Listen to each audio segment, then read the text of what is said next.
Assalomu alaykum. Kanalimiz kuzatuvchilari, obunachilar.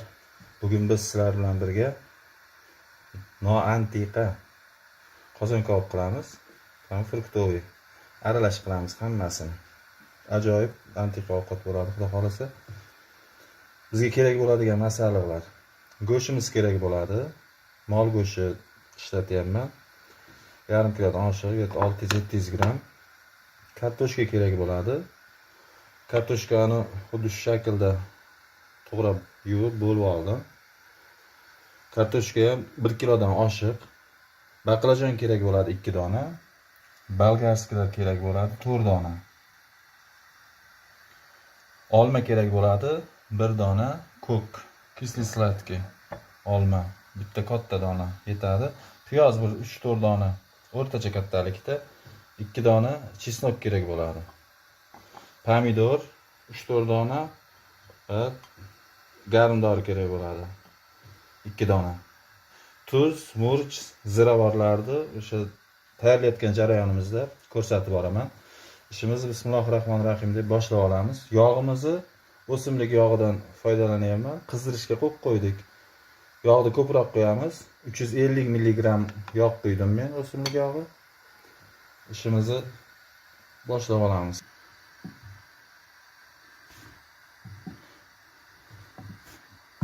Aziz kuzatuvchilar, mana baqlajonimizni xuddi shu shaklda chekalarini tozalab oldik.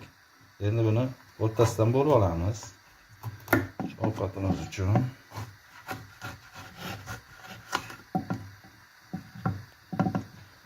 Buni yana bo'lamiz o'rtasidan.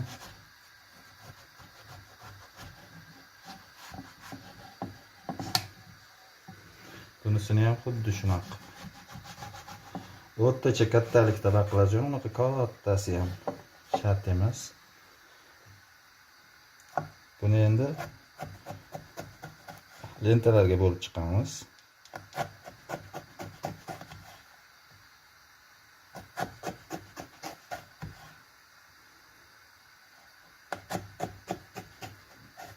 Mana shu shaklda.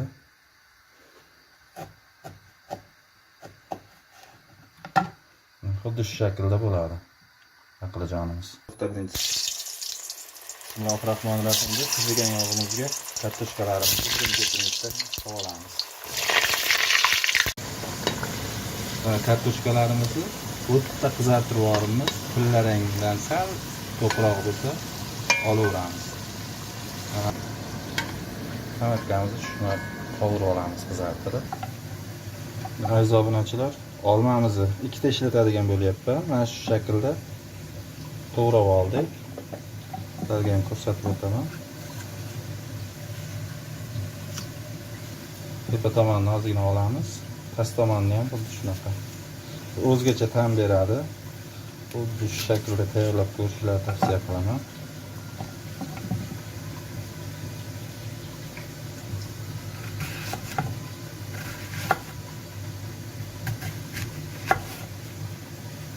İçidagi urug'larni tozalab olib tashlaymiz. Bunaqa urug'larni. Aziz obunachilar, piyozimizni mana shu tarzda oralarini kesib oldik. Endi buni qizib turgan yoqqa qovurib olamiz.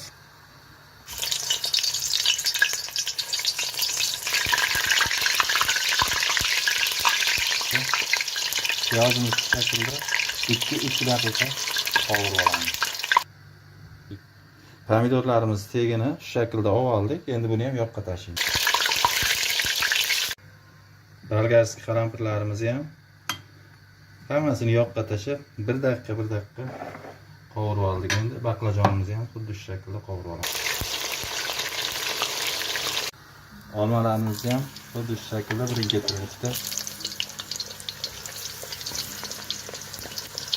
1 daqiqaga qovurib olamiz. Ko'p emas.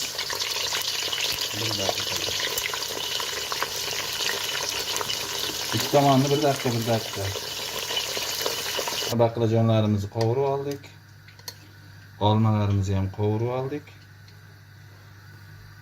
Bolgarskimizni ham mana bolgarskiy qalampirimizni ham yoqqa tashlab qovurdik va piyozimiz, pomidorimizni Bular hammasi qovurganimiz mazasi yog'ga o'tib, bir-biri bilan juda yaxshi uyg'unlashadi. Endi navbat go'shtga. Bismillahirrohmanirrohim.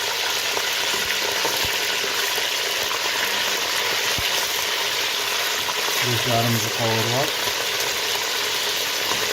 hamma qovurgan ovoclarimizni birin-ketin sekin quyib chiqamiz. Go'shtimizni ozgina qovurdik, 3-4 daqiqa. Go'sht seyilib ketib qolishi kerak emas. Ustidan tuz beramiz. Ozgina tikrab beramiz go'shtimizga. Tashnish молотый. Ozgina qora murch. Hazır. Endi bundan kartoshkalarimizni tashlaymiz ustidan. Qovurib olgan kartoshkalarimizni tashlaymiz. Lekin ozgina tashlaymiz. Kartoshkalarga hali tuz bermadik, shuning uchun tuzni bo'lib solamiz. Kartoshkalarga ham yetarli. Go'shtimizga ham qanday solamiz. Xuddi shu pripravlarni solamiz. Zira albatta. Qora murch ozgina. Endi qolgan ovochlarimizga bolgarskiy,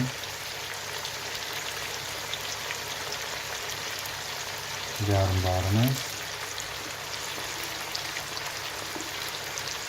qovurib olgan piyozimiz, pomidorlarimizni olamiz va baqlajonlarimizni.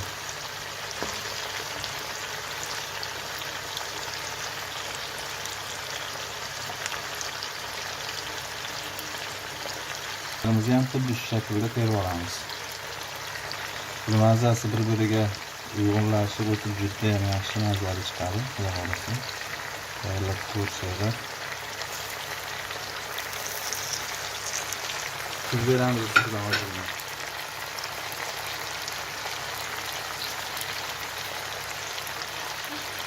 Bitralarimiz ham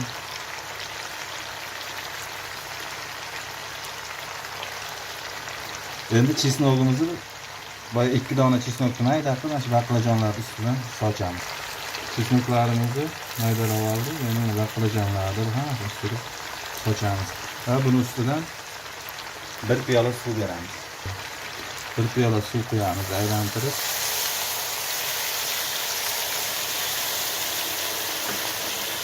Ustini yopib 1 soatga past olovda dimlab qo'yamiz.